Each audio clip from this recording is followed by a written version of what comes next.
On April 29, 1945, Private First Class Leon Bass stood at the entrance to Buchenwald concentration camp, 21 years old, from Philadelphia, and he was looking at something that would change how he understood everything. Bass was part of the 183rd Engineer Combat Battalion, an all-black unit that had been fighting across Europe since D-Day. The Army had assigned his unit to provide support during the liberation. What Bass saw that day, the skeletal prisoners, the crematoriums, the evidence of industrial genocide, made him realize something profound. He had spent his entire life being told by white Americans that black people were inferior, subhuman, dangerous. Now he was standing in a place built by white people who had convinced themselves that certain humans weren't human at all. The U.S. Army in 1945 was still completely segregated. Black soldiers served in separate units, ate in separate mess halls, slept in separate barracks. They had fought across North Africa, Sicily, Italy, France, and Germany, but always apart from white soldiers. The Army told them this was necessary, that integration would cause problems. That white soldiers wouldn't accept them as equals, that the German people, especially German women, would be hostile to black soldiers because of Nazi racial ideology. Army pamphlets distributed to black troops before they entered Germany warned them explicitly, German civilians have been indoctrinated to see you as inferior. Expect hostility. Expect rejection, keep your distance. The Army was preparing black soldiers for a hostile occupation in a country that had spent 12 years being told that non-Aryans were subhuman. What the Army didn't tell them was that Nazi propaganda had been more complicated than simple hostility. Yes, the Nazis had classified black people as racially inferior, but many ordinary Germans had never met a black person. Their understanding came entirely from propaganda, and that propaganda had been contradictory. Jesse Owens had won 4 gold medals at the 1936 Berlin Olympics while Hitler watched. German audiences had watched American films featuring black performers. And after the war, when black American soldiers began occupying German cities, something unexpected happened. The hostility the Army had warned about didn't materialize.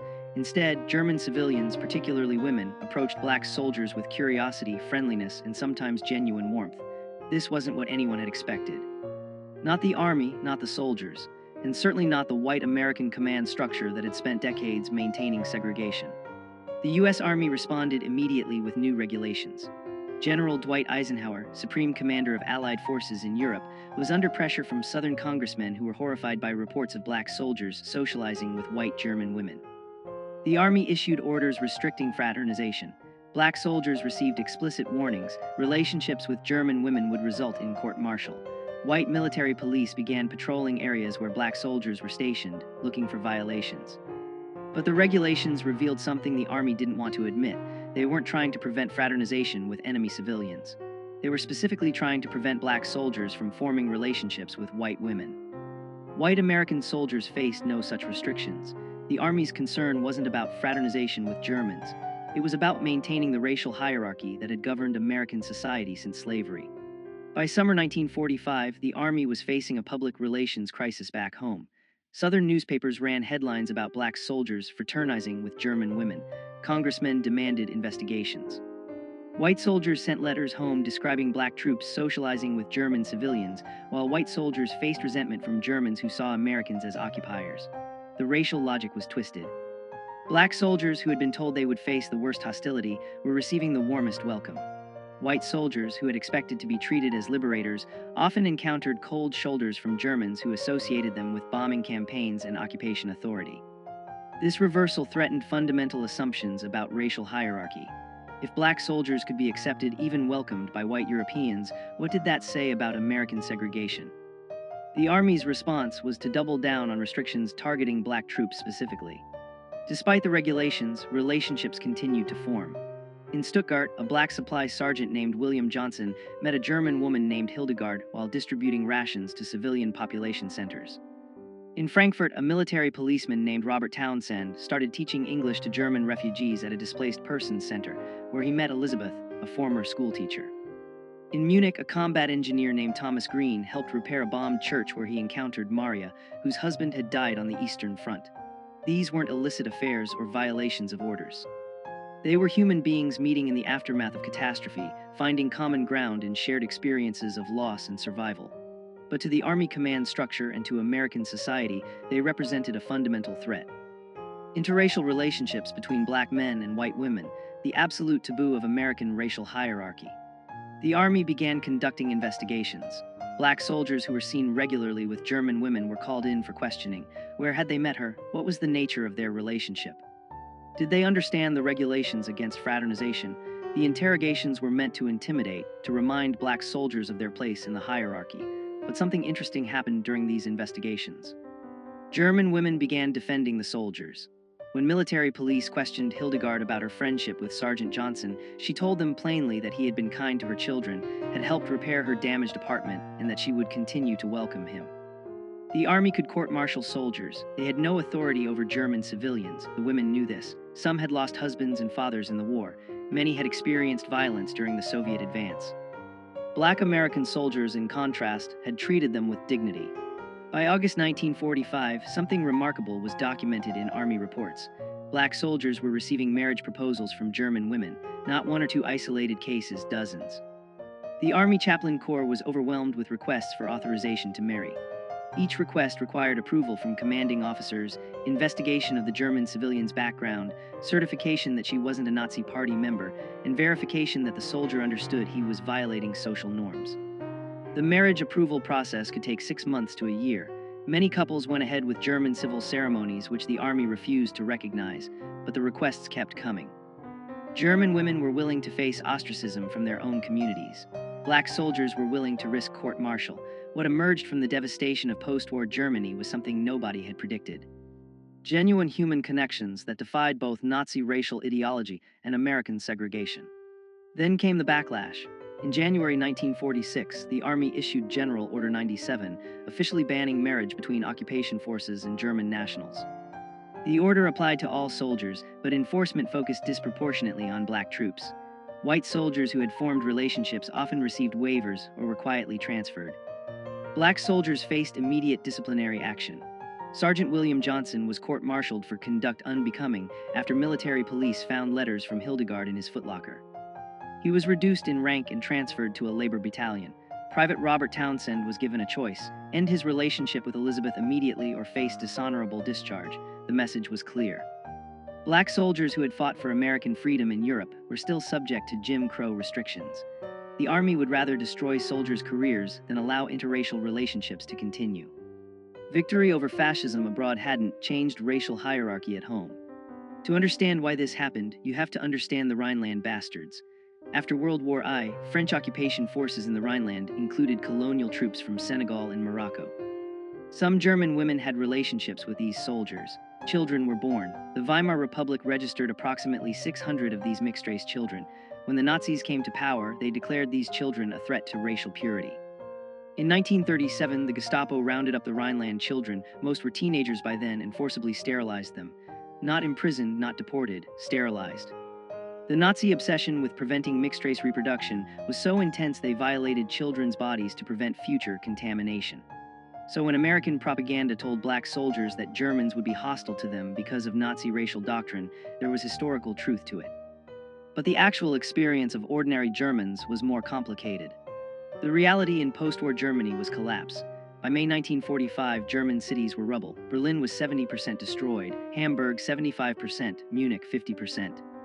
The infrastructure, water, electricity, food distribution had stopped functioning. The Nazi government had evacuated or conscripted most able-bodied men. Women and children were left in destroyed cities with no resources. When American occupation forces arrived, they brought food, medicine, coal for heating. Black soldiers in supply units were often the first Americans that German civilians encountered. These weren't combat troops. They were logistics specialists, engineers, medics. They distributed rations, repaired water systems, established medical clinics. To German women trying to keep their children alive through the winter of 1945-46, these soldiers weren't representatives of an inferior race. They were men with the power to help, and many chose to use that power with compassion. But black soldiers also faced unique disadvantages. The Army assigned black units primarily to service roles: supply, transportation, engineering, graves registration. Combat roles were largely reserved for white units. This wasn't because black soldiers lacked ability. It was deliberate policy based on racist assumptions about intelligence and courage. The 92nd Infantry Division and 93rd Infantry Division were all black combat units that saw limited action. Most black soldiers never saw frontline combat. They built bridges, transported supplies, buried dead. The irony was that this relegated status actually facilitated more civilian contact. Combat units moved frequently. Service units stayed in place, worked alongside German civilians on reconstruction projects, developed ongoing relationships. The Army's racist assignment policies inadvertently created conditions for exactly the interracial contact the Army wanted to prevent. Structural racism defeated its own purpose. Command structure was fragmented. The European theater of operations had separate chains of command for white and black units. Orders issued to white regiments didn't always reach black units with the same urgency. When General Order 97 banned marriage with German nationals, white units received immediate enforcement. Black units sometimes didn't receive official notification for weeks. Some commanders chose not to enforce the order strictly. Colonel Marcus Ray, commanding officer of a black transportation battalion in Frankfurt, believed the fraternization ban was unenforceable and morally wrong. He told his officers to focus on military duties, not soldiers' personal lives. Other commanders, particularly Southern white officers assigned to black units, enforced regulations with zealous racism. The inconsistent enforcement created confusion and hope. Maybe the regulations weren't absolute. Maybe individual commanders had discretion. Maybe relationships could survive if commanders looked the other way. By late 1946, disillusionment was spreading among black soldiers. They had fought to defeat a racist ideology in Europe. They had seen the concentration camps, seen what happened when governments declared certain humans subhuman. They had liberated Europe from fascism. Now they were being told they couldn't form relationships with white women because of their race. The contradiction was unbearable. Corporal James Davis wrote a letter to the Pittsburgh Courier, one of America's leading black newspapers. "We defeated Hitler's racism with guns. Now we face American racism with regulations." What did we fight for? The letter was published. The Army investigated Davis for undermining morale. He was transferred to a supply depot in France and told that speaking to the press without authorization was grounds for court-martial. The message to black soldiers was clear: keep quiet about the racism you experience or face consequences. The NAACP and other civil rights organizations pressured the Army to change policies. They argued that black soldiers had earned the right to marry whom they chose through their service. The Army's response was to form a committee to study the fraternization issue. The committee held hearings in Washington in March 1947. Black veterans testified about discrimination in enforcement of marriage restrictions. German women submitted affidavits describing how black soldiers had treated them with respect, while white American soldiers had sometimes been violent or demeaning. The committee's final report acknowledged disparate enforcement but recommended no policy changes. Instead, the report suggested that interracial marriages would create problems when couples returned to the United States, particularly in southern states with anti-miscegenation laws. The Army's position was that preventing interracial marriages wasn't racism. It was protecting black soldiers from the racism they would face at home. For Sergeant William Johnson, the personal cost was devastating. After his court-martial and reduction in rank, he was transferred away from Stuttgart and Hildegard. The Army confiscated their correspondence. Johnson wasn't allowed to communicate with her. Hildegard didn't know where he had been sent. She wrote letters to the Army requesting information about his location. The letters were filed away unanswered. Johnson spent months not knowing if Hildegard believed he had abandoned her. He couldn't sleep, lost weight. His performance reviews noted lack of focus and apparent depression. An Army psychiatrist diagnosed him with anxiety reaction and recommended rest. But Johnson didn't need rest. He needed to be allowed to contact the woman he loved. The Army's position was that his emotional distress was self-inflicted. He had violated regulations, and these were the natural consequences. Then something unexpected emerged from Army records. A researcher studying post-war occupation policies discovered that German women married to black American soldiers reported lower rates of domestic violence than German women married to white American soldiers. The data came from German civil police reports and medical records. Between 1945 and 1948, German authorities documented 847 cases of domestic violence involving American soldiers and German women. Of those, 89 involved black soldiers, approximately 10.5% of cases, but black soldiers represented 11% of American forces in Germany. White soldiers were overrepresented in domestic violence statistics. Black soldiers were underrepresented. The researcher published this finding in a sociology journal. It contradicted racist assumptions that black men were more violent, more dangerous. The Army never officially acknowledged the study, but it circulated among civil rights advocates and military reformers as evidence that opposition to interracial relationships was based on prejudice, not protection. By 1948, the Army was under increasing pressure to reform. The presidential election was approaching. Black voters, particularly in northern cities, were demanding civil rights reforms. President Truman knew he needed black electoral support. In July 1948, Truman issued Executive Order 9981, mandating desegregation of the armed forces. The order didn't specifically address marriage restrictions, but it established a principle: racial discrimination in military policy was no longer acceptable. The Army began slowly processing marriage applications from black soldiers and German women that had been pending for years. Sergeant Johnson's application, filed in 1946, was finally approved in November 1948. By then, he hadn't seen Hildegard in over 2 years. He sent her a telegram. The response came 3 weeks later. She was still waiting. She had never stopped waiting. They were married in Stuttgart in January 1949, 3.5 years after they met. But success brought new problems. As marriages between black soldiers and German women became more common, American segregationists escalated their opposition. Southern congressmen introduced bills to ban military personnel from bringing foreign spouses to the United States if those marriages violated state anti-miscegenation laws. The bills didn't pass, but they revealed the extent of resistance. Some southern states refused to recognize marriages between black soldiers and white German women.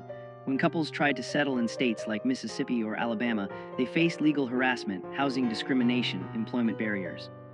The Army offered no support. Once a soldier was discharged, his marriage was his personal problem. Many couples chose to remain in Germany rather than face American racism. Others moved to northern cities, New York, Chicago, Philadelphia, where interracial couples faced less overt hostility but still encountered discrimination in housing and employment. The winter of 1948-49 was brutally cold in Germany. Coal shortages meant many buildings had no heat. Food rationing continued. The Berlin blockade had begun in June 1948, escalating tensions between American and Soviet forces. Germany was becoming the front line of the Cold War. Military families, including those in interracial marriages, faced both material hardship and geopolitical uncertainty. Would American forces remain in Germany? Would families be allowed to stay together? The uncertainty was compounded by practical challenges. Housing shortages meant married soldiers often couldn't find accommodation for their wives. The Army provided housing for officially recognized military families, but many interracial couples' marriages weren't recognized by all Army commands. Some couples lived in German civilian housing, separated from military support systems. Others lived in displaced persons camps. The physical and bureaucratic environment seemed designed to make these relationships fail. British occupation authorities had different policies than American forces. British Army regulations allowed marriage with German civilians with command approval without racial restrictions. French forces, which included colonial troops from Africa, also permitted interracial relationships. Soviet forces operated under their own separate system in the Eastern Zone.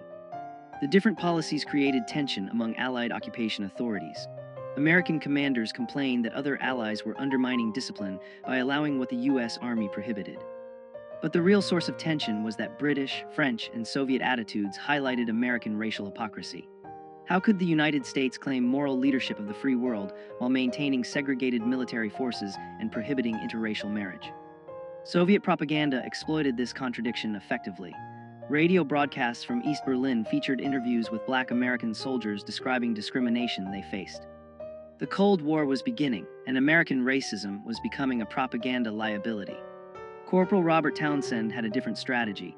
After the Army gave him the ultimatum, end his relationship with Elizabeth or face discharge, he chose discharge. In March 1947, Townsend requested early release from service. The Army granted it immediately, perhaps hoping to make an example of him. Townsend stayed in Germany as a civilian. He found work with the Civilian Occupation Administration, married Elizabeth in a German ceremony, and lived in Frankfurt. When other black soldiers heard about this, some followed his example. Why fight the Army's regulations when you could simply leave the military and stay in Germany as a civilian? The Army considered this mass defiance. In 1948, Army intelligence estimated that approximately 200 former black soldiers had remained in Germany after discharge, specifically to be with German women. The Army had no authority over them as civilians. The regulations had created exactly what they were meant to prevent: permanent interracial families in Europe. Support networks developed. German women married to black soldiers formed mutual aid groups. They shared information about navigating military bureaucracy, helped each other find housing, provided childcare support. Some German churches, particularly Catholic parishes that opposed the Nazi regime, openly welcomed these couples. Pastor Friedrich Weber in Munich organized marriage preparation classes specifically for mixed couples, teaching them about both American and German law, preparing them for challenges they would face. Black soldiers who had received marriage approval shared advice with those still navigating the system. An informal network of sympathetic chaplains and officers passed information about which commands were enforcing regulations strictly and which were allowing discretion. This underground support system operated below the Army's official radar. It couldn't change regulations, but it helped couples survive them. The Army knew about these networks but couldn't stop them without generating negative publicity. The NAACP Legal Defense Fund developed a new legal strategy. They argued that military marriage restrictions violated soldiers' constitutional rights under the First and 14th Amendments. Marriage was a fundamental right. The Army couldn't restrict it based solely on race without compelling governmental interest. The strategy was untested. No federal court had ever ruled on military marriage restrictions. The Defense Fund filed a test case in 1948 on behalf of Sergeant David Coleman, who had been court-martialed for marrying a German woman without authorization. The Army argued that military discipline required authority over soldiers' personal lives, including marriage. The federal district court ruled in the Army's favor, saying military necessity justified the restrictions. The Defense Fund appealed. The case moved slowly through federal courts. While it was pending, it provided hope. Maybe courts would eventually recognize that black soldiers had the same marriage rights as white soldiers, regardless of military service. Each soldier faced an individual calculation. Obey regulations, maintain military career but lose the relationship. Or defy regulations, face court-martial or discharge but stay with the woman you loved. For some, the choice was clear. Private Thomas Green told his commanding officer directly, "I fought fascism for 3 years. I'm not going to let racism tell me who I can love." Green faced court-martial, received a dishonorable discharge and stayed in Munich with Maria. For others, the calculation was more complicated. Soldiers with families back in the United States, soldiers supporting parents or siblings, soldiers who needed the Army's educational benefits, they had obligations that extended beyond individual relationships. Some chose to end relationships they didn't want to end because the practical consequences were unbearable. There was no right answer. Each man had to decide what he was willing to sacrifice and what price was too high to pay. Some couples tried compromise solutions. Private James Wilson and his German fiancée Anna agreed he would return to the United States first, establish civilian life, then send for her to immigrate as his fiancée rather than as a military dependent. The plan seemed solid. Wilson received honorable discharge in June 1948, returned to Detroit, found a job at Ford Motor Company, and began the immigration sponsorship process. The wait was supposed to be 6 months. It took 3 years. The State Department processed German immigration applications slowly. Former enemy nationals faced additional scrutiny. Applications from German women engaged to black American men faced the slowest processing of all. Wilson sent letters weekly. Anna waited in Munich, working as a seamstress. By the time her visa was finally approved in 1951, they had spent most of their relationship apart. When she arrived in Detroit, they barely recognized each other. The reunion was awkward, strained. They married anyway, hoping proximity would restore what distance had eroded. By 1949, many relationships had failed. The combination of military regulations, bureaucratic delays, material hardship, and long-term separation had broken couples apart. The Army compiled statistics. Of approximately 3,200 marriage applications filed by black soldiers serving in Germany between 1945 and 1949, only 1,100 had been approved. Of those approved marriages, an estimated 40% ended in separation or divorce within 5 years. The Army used these statistics to justify their original restrictions. See, these relationships don't work. What the statistics didn't capture was how Army policies actively sabotaged these relationships. Forced separations, delayed processing, lack of support, hostile enforcement, every institutional barrier made failure more likely. Then the Army used that failure as evidence that black soldiers shouldn't be allowed to marry German women in the first place. The circular logic was perfect. The racism was self-fulfilling, and couples who had survived were exhausted. This is when the story could have ended. Failed experiment, proof that American segregation was right, but something happened that changed everything. In July 1949, the Army discharged 150,000 soldiers as part of post-war demobilization. Among them were hundreds of black soldiers who had been serving in Germany. They faced a choice: return to the United States, to segregation, to states where their marriages might not be recognized, where they and their wives would face discrimination. Or stay in Germany, where they were accepted, where their relationships were normal, where their children wouldn't grow up under Jim Crow. A remarkable number chose to stay. They became permanent residents of Germany, found civilian employment, built lives outside the American military system. The Army couldn't stop them. They were no longer soldiers. They were free men making free choices. And their choice was Germany over America. The breakthrough wasn't tactical or technological. It was demographic. By 1950, approximately 1,500 Black American veterans were living permanently in Germany with German wives and families. They became a visible community. In Frankfurt, they established a social club. In Munich, they organized a mutual aid society. In Stuttgart, they created an English language school where German wives could learn English and German children could maintain connection to American culture. These weren't isolated individuals anymore. They were an established community recognized by German authorities, integrated into German society. German churches welcomed them. German employers hired them. German neighbors accepted them. The existence of this community disproved every argument about why these relationships couldn't work. They were working, not because the army had supported them, but because the couples had persevered despite institutional opposition. The community's mere existence was revolutionary. But living in Germany as Black Americans in the 1950s brought new risks. The Cold War was intensifying, Berlin was divided, Soviet espionage was real. American intelligence services were suspicious of Americans who chose to live in Europe permanently, particularly those who had rejected life in the United States. FBI files documented Black veterans living in Germany as potential security risks. The assumption was if they preferred Germany to America, maybe they're vulnerable to Soviet recruitment. This wasn't paranoia. The Soviets did recruit Western expatriates, but the surveillance was also racist. White American expatriates in Europe faced less scrutiny than Black expatriates. Some Black veterans were questioned by U.S. intelligence officers. Were they in contact with Soviet agents? Did they attend communist meetings? Had they made statements critical of the United States? The men who had fought fascism were now suspected of communist sympathies simply because they lived abroad with German wives. The real test came in 1954. The Supreme Court issued its decision in Brown v. Board of Education, declaring school segregation unconstitutional. The decision energized civil rights activists. It also triggered massive resistance from Southern segregationists. In this environment, interracial couples in Germany became symbolically important. They represented what America could become. A society where race didn't determine who you could marry, where children of different backgrounds learned together, where racial hierarchy wasn't enforced by law. American journalists began writing stories about Black GI families in Germany. Life magazine published a photo essay. The stories emphasized how German society had accepted these families, how children attended integrated schools without controversy, how neighbors lived side by side without conflict. The articles didn't explicitly criticize American segregation, but the contrast was obvious. If Germany could integrate, why couldn't America? The publicity brought both support and backlash. Black civil rights organizations celebrated these families as proof that integration worked.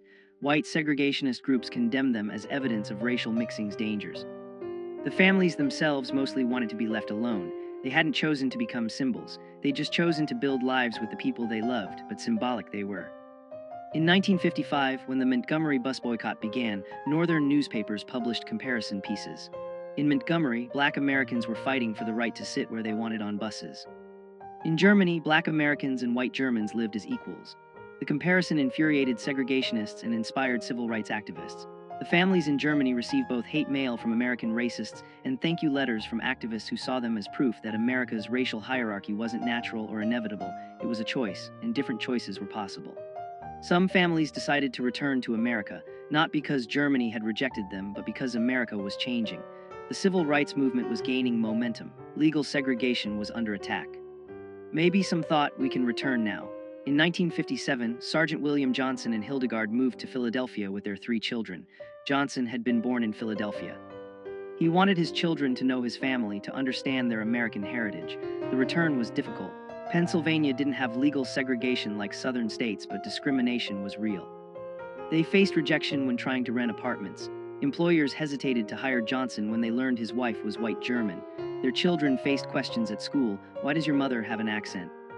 Why does she look different than your father? The family persevered. Johnson found work as a mechanic. Hildegard learned English, made friends, became active in their church. But acceptance wasn't universal. In 1958, Johnson was offered a better job in Virginia. The family moved to Richmond. Virginia was still enforcing anti-miscegenation laws.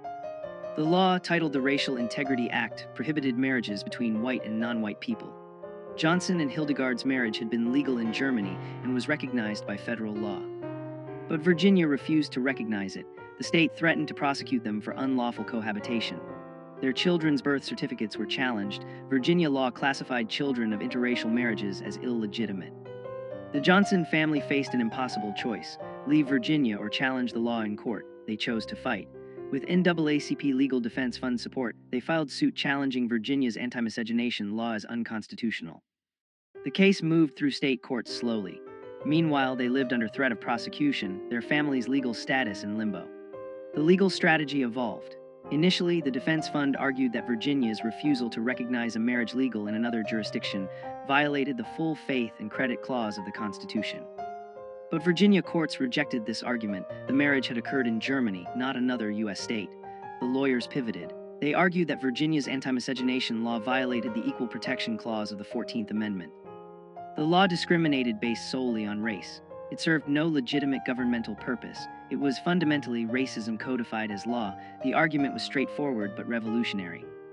No federal court had ever struck down a state anti-miscegenation law as unconstitutional. 16 states still enforced such laws in 1960. If Virginia's law fell, similar laws across the South would be vulnerable. The Johnson case wasn't just about one family anymore. It was about whether states could continue using law to enforce racial hierarchy in marriage. Virginia's segregationist establishment reacted furiously. The state attorney general argued that Virginia had the sovereign right to define marriage within its borders, that states had historically regulated marriage, that the federal government had no authority to override state marriage laws. Virginia's brief defended anti-miscegenation laws as protecting both races from the tragedy of racial mixing. The brief cited pseudoscientific studies claiming mixed-race children suffered psychological damage. It quoted religious authorities who argued that God intended races to remain separate. The brief represented segregationist ideology at its most explicit. Racial hierarchy was natural, necessary, and required legal enforcement. Virginia announced it would appeal any adverse ruling all the way to the Supreme Court.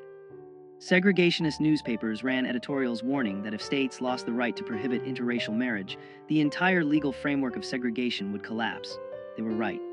The Johnson family endured 3 years of legal limbo. During that time, they faced harassment, anonymous phone calls at night, threatening letters. Someone threw a brick through their window with a note. Go back to Germany. Their children were bullied at school. Other parents prevented their children from playing with the Johnson kids. Local businesses refused to serve them. The family could have left Virginia, could have moved to a northern state, could have returned to Germany where they were accepted. But Hildegard insisted on staying. She told a reporter, "We left Germany because we believed America was better. If we run away now, we prove the racists right. We stay and fight." Her determination was remarkable. A German woman who had experienced Nazi racism, then chose America, and was now fighting American racism to make America live up to its own stated values. She wasn't giving up on America. She was demanding America become what it claimed to be. The case nearly collapsed in 1961. The Virginia Supreme Court upheld the state's anti-miscegenation law. The justices ruled that states had traditional authority over marriage and that Virginia's law didn't violate the Constitution because it applied equally to both races. Neither white people nor black people could marry across racial lines. The logic was absurd. A law that prohibited interracial marriage was equal because it restricted everyone equally, but it was legally sophisticated absurdity. The Virginia court cited Pace v. Alabama, an 1883 Supreme Court decision that had upheld anti-miscegenation laws using exactly this reasoning. The decision seemed final. The NAACP Legal Defense Fund immediately appealed to the U.S. Supreme Court, but the Supreme Court had discretion about which cases to hear. If the court declined to hear the case, Virginia's ruling would stand. The Johnsons waited to learn if the Supreme Court would take their case. Then something unexpected happened. The Supreme Court accepted a different case challenging Virginia's anti-miscegenation law, Loving v. Virginia, filed by Richard and Mildred Loving, an interracial couple who had been arrested in 1958 for violating the same law Johnson was challenging. The Lovings' case was stronger procedurally. They had been criminally prosecuted, not just denied marriage recognition. The Supreme Court consolidated several anti-miscegenation challenges, including the Johnson case, to be heard together. Oral arguments were scheduled for April 1967. The NAACP Legal Defense Fund, ACLU, and other civil rights organizations filed supporting briefs. The case had grown far beyond one family. 16 states with anti-miscegenation laws watched nervously. Civil rights organizations saw this as potentially the most significant Supreme Court case since Brown v. Board. The outcome would determine whether states could continue using law to enforce racial hierarchy in the most intimate realm of human life, marriage. On June 12, 1967, the Supreme Court issued its decision in Loving v. Virginia. Chief Justice Earl Warren wrote the unanimous opinion. The court held that Virginia's anti-miscegenation law violated both the Equal Protection Clause and the Due Process Clause of the 14th Amendment. Warren wrote, Marriage is one of the basic civil rights of man, fundamental to our very existence and survival. To deny this fundamental freedom on so unsupportable a basis as racial classifications embodied in these statutes, depriving all the state's citizens of liberty without due process of law, violates the central meaning of the Equal Protection Clause. The decision was unequivocal. Anti-miscegenation laws were unconstitutional. 16 states' laws were instantly invalidated. Couples like the Johnsons, who had been fighting for recognition of their marriages, were suddenly vindicated. Interracial marriage was now a constitutional right nationwide. The decision's impact was immediate and profound. Couples who had been living in legal limbo were suddenly protected. Couples who had avoided certain states could now travel freely. Children whose legitimacy had been questioned were legally recognized. The Johnson family held a small celebration in their Richmond home. Hildegard cried, not from sadness, but from relief. For 9 years since returning from Germany, they had lived under the threat of prosecution. Now that threat was gone. The Supreme Court had declared that their marriage was legitimate, that their family was legal, that their love was constitutionally protected. The victory belonged to the Lovings, whose names would forever be associated with the case. But it also belonged to the Johnsons and hundreds of other families who had fought for recognition, who had endured harassment, who had refused to accept that America could legislate love across racial lines. They had won. After the celebration ended, there was a strange quiet. The Johnsons sat in their living room that evening, not speaking much. The victory was real, but it couldn't erase the years of struggle. It couldn't undo the harassment, the threats, the brick through the window. It couldn't restore the relationships they had lost, family members who had rejected them, friends who had abandoned them. The Supreme Court decision meant their marriage was legal. It didn't mean their neighbors suddenly accepted them. It didn't mean the discrimination ended, but something fundamental had shifted. The law was now on their side. Future interracial couples wouldn't have to fight the battles they'd fought. The silence that evening wasn't disappointment. It was exhaustion, relief, and recognition that their sacrifice had meaning beyond their own family. They had helped change America, even if America hadn't yet fully changed. In the years following Loving v. Virginia, interracial marriage rates increased gradually. In 1967, approximately 3% of marriages were interracial. By 1980, that number had risen to 7%. By 2000, it was 15%. The change was generational and geographic. Younger Americans were more accepting than older generations. Urban areas showed higher interracial marriage rates than rural areas, but the trend was consistent. The legal barriers' removal gradually reduced social stigma. The families who had pioneered interracial marriage in the 1940s and 50s watched this change with complex emotions. They were vindicated. Their relationships, once illegal, were now recognized, but they also knew how difficult their path had been. Many had lost family relationships, job opportunities, social standing. The younger generation marrying across racial lines didn't always understand what earlier pioneers had sacrificed, but that was the point. Progress meant future generations wouldn't need to fight the same battles. Stories about Black GI families in Germany continued to emerge. Historians began researching occupation-era relationships. Oral history projects interviewed couples who had met in post-war Germany. A pattern emerged. These relationships had succeeded despite institutional opposition, not because of institutional support. The couples who survived were those with exceptional determination, those who built support networks, those who were willing to sacrifice career advancement for personal relationships. Sociologists studying these families found something unexpected. Children from these families showed higher rates of cross-cultural competence, foreign language fluency, and international perspective than children from monoracial families. Growing up between cultures, between languages, between nations, gave these children unique advantages. What American racism had treated as a weakness, mixed racial heritage, was actually producing adaptive, resilient, culturally sophisticated individuals. The military families who returned to America brought this international perspective into American communities. The U.S. military never officially apologized for its discriminatory marriage policies, but institutional practices changed. By 1970, the military had abandoned race-specific marriage restrictions.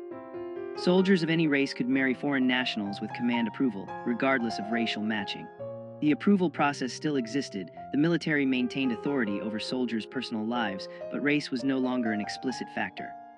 In 1995, the Army published a historical study of race relations in the post-war occupation. The study acknowledged that marriage restrictions had been discriminatory and had damaged morale among Black soldiers.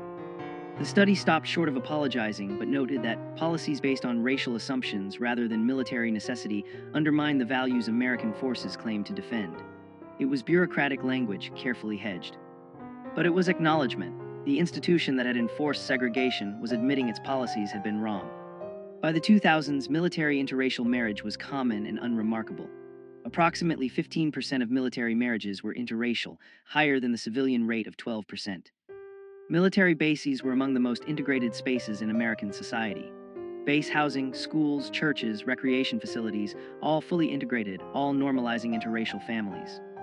This wasn't because the military had become progressive. It was because military policy, once it abandoned formal discrimination, created conditions where integration became practical reality. Soldiers from different backgrounds served together, socialized together, formed relationships together. The institutional barriers that had prevented interracial relationships in the 1940s were gone. What remained was human connection unmediated by institutional racism. The military, which had pioneered segregation in the early 20th century, had become a leading force for integration by the early 21st century. The irony wasn't lost on historians studying this transformation. Researchers studying interracial marriage outcomes found consistent patterns.